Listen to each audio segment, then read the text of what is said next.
Hello children, আমরা আজক্ষণ পড়ছি third language.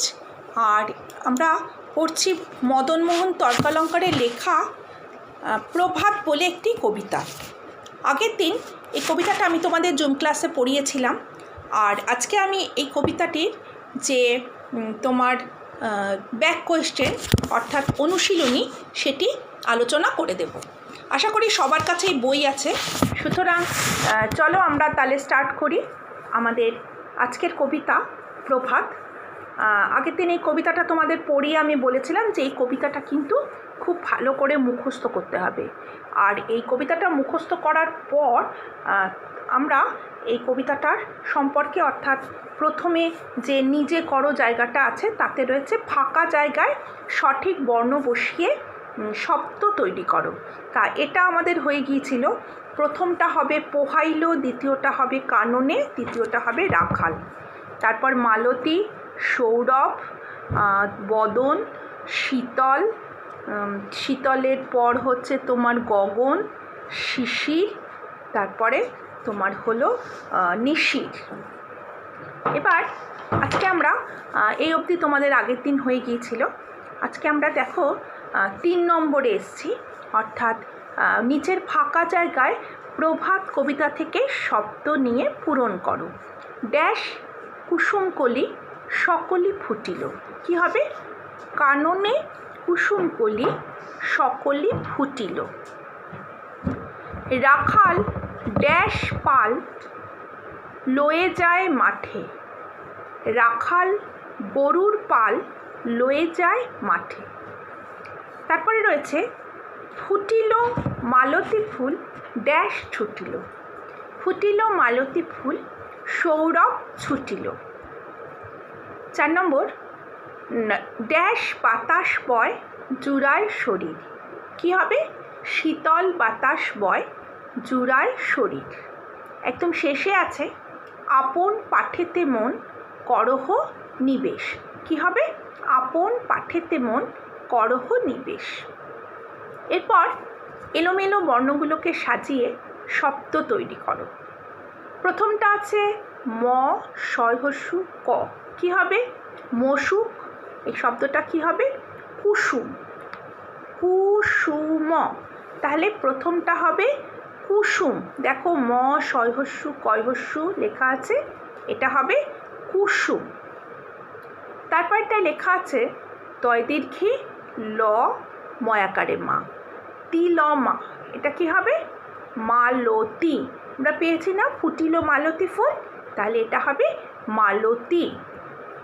3 নম্বর আছে ভরসৌ। ভরসৌটা ঠিকভাবে লিখলে কি হবে? সৌরভ। ভরসৌ ঠিকভাবে লিখলে হবে সৌরভ। তারপরে রয়েছে নকান। ন কয়াকারে কা ন, নকান। নকানকে ঠিকভাবে লিখলে হবে কানন। নকানকে ঠিকভাবে লিখলে হবে কানন। আর লাস্টে রয়েছে রশিসি। রশিসিকে ঠিকভাবে লিখলে কি করে হবে? শিশির। রশিসিকে ঠিকভাবে লিখলে হবে শিশির। তাহলে আরেকবার আমরা এই এলোমেলো শব্দগুলো একটু বলে নেব। প্রথমটা হবে কুসুম, পরেরটা মালতী, কুসুম মালতী। 3 নম্বর হবে সৌরভ, সৌরভ। তারপর কানন। আর 5 নম্বর হচ্ছে শিশির। তারপর রয়েছে নিচের শব্দগুলো দিয়ে এক একটি বাক্য লেখো, অর্থাৎ বাক্য রচনা করো, মানে মেক সেন্টেন্স। তোমরা নিশ্চয়ই এগুলো পারবে, তাও আমি বলে দিচ্ছি। প্রথমে লেখা আছে মাঠ, তাহলে মাঠ দিয়ে একটা বাক্য রচনা করতে হবে। কি লিখবে তোমরা? তোমাদের খুশি মতো লিখবে। আমি একটা তোমাদের জাস্ট উদাহরণ দিয়ে দিচ্ছি। তাহলে মাঠে অনেক গাছপালা থাকে। মাঠে অনেক গাছপালা থাকে বা মাঠে অনেক ঘাস থাকে। এই হয়ে গেল একটা মাঠ। তারপর রয়েছে পাঠ। পাঠ মানে পড়াশোনা করা। পয়াকার ঠ পাঠ। পাঠ মানে পড়াশোনা করা। কি লিখব? প্রত্যহ পাঠে মন দেওয়া উচিত। প্রত্যহ পাঠে মন দেওয়া উচিত। যদি এটা একটু কঠিন লাগে তাহলে একটু সহজ করে লিখবে যে শিশুরা তাদের পাঠ করে। শিশুরা প্রতিদিন পাঠ করে, মানে ছোটরা সারাদিন প্রতিদিন পড়াশোনা করে। 3 নম্বর আছে পরিমল। পরিমল অর্থাৎ যে আমরা পরিমল কাকে বলছি, আমরা মৌমাছিকে আমরা বলি পরিমল লোভে অলি আসিয়া জুটিল। পরিমল মানে সুন্দর গন্ধ বা মধু। পরিমল কথাটার অর্থ হচ্ছে মধু, মধুর জন্য। তাহলে ফুলে পরিমল থাকে, ফুলে পরিমল থাকে। 4 নম্বর বাতাস। বাতাস দিয়ে কী হবে? বাতাস ধীরে ধীরে বইছে। 5 নম্বর আছে পাতা। পাতা দিয়ে কী হবে? গাছে অনেক পাতা থাকে। এটা হচ্ছে একদম সোজা সোজা ছোট ছোট বাক্য রচনা। তোমরাও যতটা সম্ভব সোজা ছোট বাক্য রচনা করবে, শুধু দেখবে যাতে শব্দগুলো সঠিকভাবে প্রয়োগ হচ্ছে এবং তার সঙ্গে যাতে বাক্যের একটা মানে থাকছে, অর্থাৎ একটা মিনিং থাকছে। মিনিংলেস বাক্য বলে কিন্তু হবে না। যেমন পাতা, পাঠ, মাঠ, এরকম যদি ধরো লেখো, তাহলে কি হবে? হবে না। একটা ঠিকঠাক মানেযুক্ত বাক্য লিখতে হবে।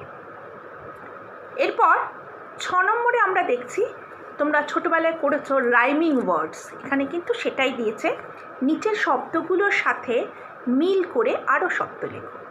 প্রথমটা রয়েছে ফুটিলো। ফুটিলো রাইমিং ওয়ার্ডস কী হবে? ফুটিলো টুটিলো, ফুটিলো টুটিলো, বা ফুটিলো জুটিলো, ফুটিলো ছুটিলো।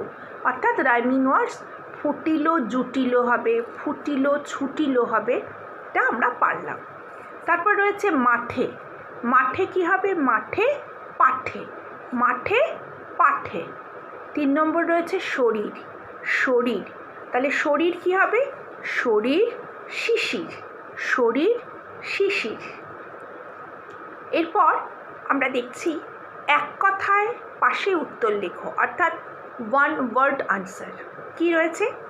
কুসুমের কলি কোথায় ফুটেছে। কি লিখবে এক কথায়? কাননে। উত্তর কি হবে? কাননে। কুসুমের কলি কোথায় ফুটেছে? উত্তর হবে কাননে। পরেরটা, রাখাল গরুর পাল কোথায় নিয়ে যায়? উত্তর হবে মাঠে। রাখাল গরুর পাল কোথায় নিয়ে যায়? মাঠে। শিশুরা সকালে কি করে? শিশুরা সকালে কি করে? শিশুরা সকালে, এখানে কিন্তু অনেক কিছু রয়েছে। ওঠো শিশু মুগ্ধ পরনিজ বেশ, আপন পাঠেতে মন করহ নিবেশ। তাহলে এখানে শিশুরা, আর তার আগে একটা লাইনে আছে শিশুগণ দেয় মন নিজ নিজ পাঠে। তাহলে শিশুরা সকালে কি করে? উত্তর লিখব পাঠ করে বা পড়াশোনা করে। মালতী ফুল ফুটলে কি পাওয়া যায়? উত্তর হবে সৌরভ বা সুগন্ধ, সুগন্ধ। মালতী ফুল ফুটলে কি পাওয়া যায়? উত্তর হবে সৌরভ। পরের প্রশ্নটা হচ্ছে অলি কিসের লোভে আসে? অলি কিসের লোভে আসে? পরিমলের লোভে। উত্তর হবে পরিমলের লোভে। তাহলে এই এক কথায় উত্তরগুলো হয়ে গেল। আরেকবার আমি উত্তরগুলো বলে দিই। প্রথম প্রশ্নটা হচ্ছে কুসুমের কলি কোথায় ফুটেছে? উত্তর হবে কাননে। রাখাল গরুর পাল কোথায় নিয়ে যায়? উত্তর হবে মাঠে। শিশুরা সকালে কি করে? উত্তর হবে পাঠ করে। মালতী ফুটলে কি পাওয়া যায়? সৌরভ পাওয়া যায়। অলি কিসের লোভে আসে? পরিমলের লোভে।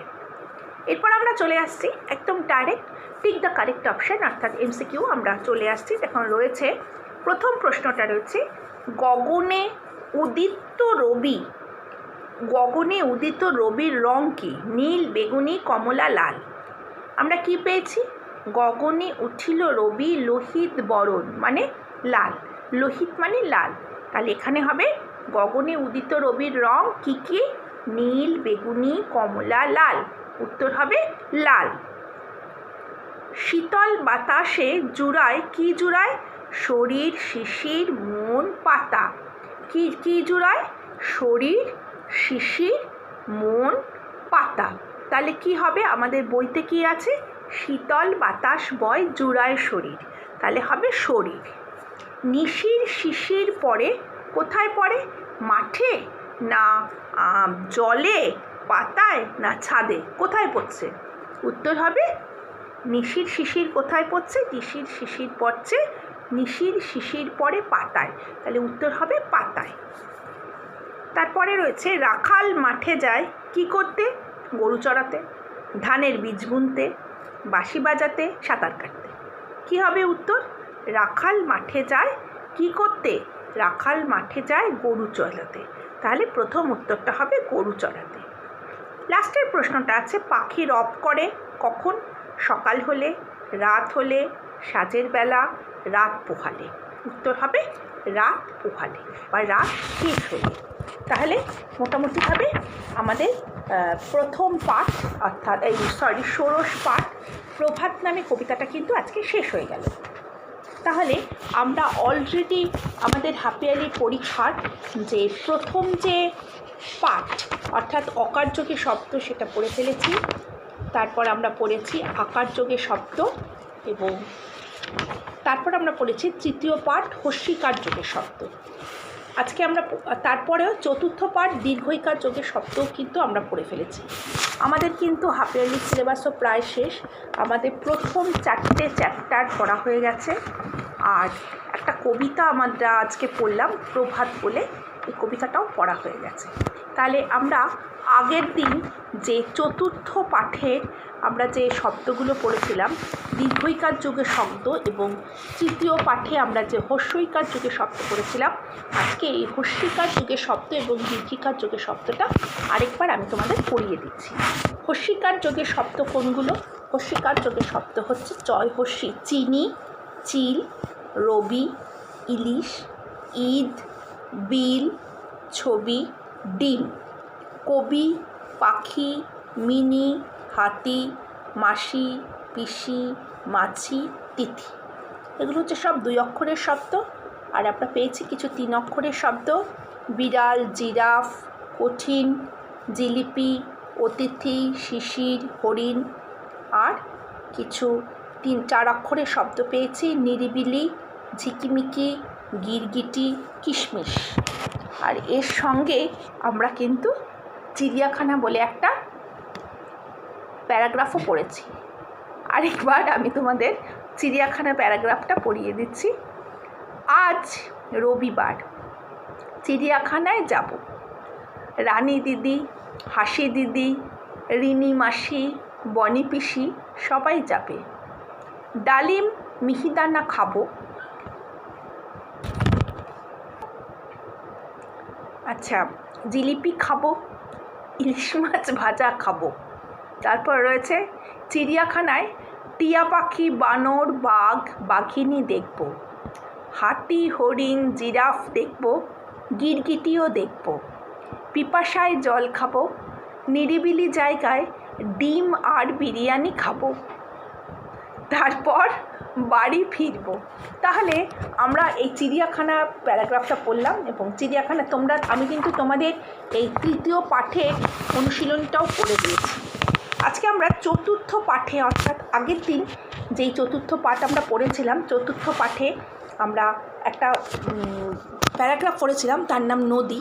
সেই প্যারাগ্রাফটা আমি আরেকবার পড়ছি, পড়ে এই প্যারাগ্রাফের তোমাদের যে নিজে করো জায়গাটা আছে অর্থাৎ অনুশীলনীটা একবার আলোচনা করে দেব। প্রথমে রয়েছে গভীর বন। নদীর নাম ভাগীরথী।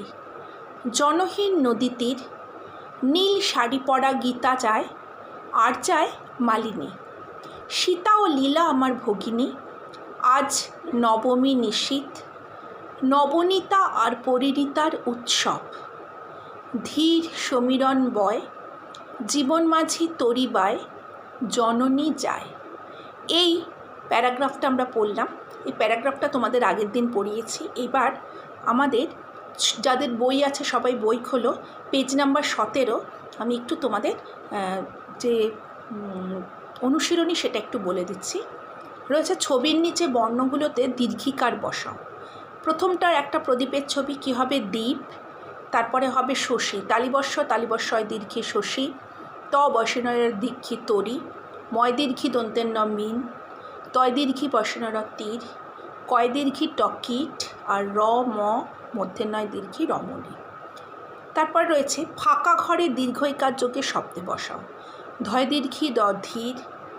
তারপর ধরো গয় দীর্ঘি র গীত, তালিবস্যয় দীর্ঘি তল শীতল, দীপাবলি, দয় দীর্ঘী পয়কারে পা ব লয় হস্যি, দীপাবলি। পাশের ক্ষোভ নিয়ে শব্দ নিয়ে ফাঁকা জায়গা পূরণ করো। জীব সকল ড্যাশ গায়, কি গায়? গীত গায়। জীব সকল গীত গায়। তারপরে রয়েছে আকাশ আজ ড্যাশ, আকাশ আজ কি হবে? আকাশ আজ শশীময়। তারপরে রয়েছে আমার ড্যাশ সীতা, আমার ভগিনী সীতা। ভারতী একজন মহীয়সী, ড্যাশ বন ভীষণ, গভীর বন ভীষণ। আরেকবার বলে দিচ্ছি, প্রথমটা হবে জীব সকল গীত গায়, তারপরেরটা হবে আকাশ আজ শশীময়, তারপরেরটা হবে গভীর বন ভীষণ, তারপরে হবে ভারতী একজন মহীয়সী এবং শেষেরটা হবে আমার ভগিনী সীতা। এরপর ছক দুটি থেকে শব্দ তৈরি করে পাশের জায়গায় লেখো। প্রথমটা হবে গভীর, শরীর, ধীবর, আর এপাশে হবে নীরব, নীতিশ, নীরস। তাহলে তোমরা মোটামুটি চতুর্থ পাঠের যে অনুশীলনীটা আমি বললাম সেটা ভালো করে আশা করি পড়লে। আর প্রথম পাঠ, দ্বিতীয় পাঠ, তৃতীয় পাঠ, চতুর্থ পাঠ, এই 4টে পাঠেরই অনুশীলনীগুলো একটা লোয়ার বেঙ্গলি খাতা করে সেই খাতায় লিখে ফেলবে। পরের দিন জুম ক্লাসে আমি কিন্তু জিজ্ঞেস করব প্রথম থেকে 4 এই 4টি পাঠের অনুশীলনী, যেগুলো আমি প্রায় সবকটাই বলে দিয়েছি আগের দিন। আবার আমি প্রথম থেকে এই চার পাঠ, এই 4টে পাঠের অনুশীলনী পরপর আলোচনা করব জুম ক্লাসে। আর তার সঙ্গে প্রভাত কবিতাটির অনুশীলনী, প্রত্যেকটা পাঠ অর্থাৎ প্রথম পাঠ, দ্বিতীয় পাঠ এরকম ওপরে হেডিং দিয়ে অনুশীলনী আমি প্রত্যেকটা অনুশীলনী করিয়ে দিয়েছি। প্রত্যেকটা অনুশীলনী লিখে ফেলবে, যেগুলো যেগুলো বুঝতে পারবে না বা পারবে না সে জায়গায় ফাঁকা রেখে দেবে, জুম ক্লাসে আমাকে জিজ্ঞেস করে নেবে। তাহলে আজকে এইটুকুই থাকলো। আমরা মোটামুটিভাবে প্রথম 4টে পাঠ পড়েছি আর প্রভাত কবিতা পড়েছি। আমাদের আর 2টো পাঠ হলেই কিন্তু হাফ ইয়ারলি সিলেবাস শেষ হয়ে যাবে। প্রত্যেকের কাজ হচ্ছে একটা খাতা তৈরি করবে বাংলা লোয়ার বেঙ্গলি বলে, তারপর প্রতিটা অনুশীলনী যা যা করিয়েছে সব খাতায় টুকে ফেলবে।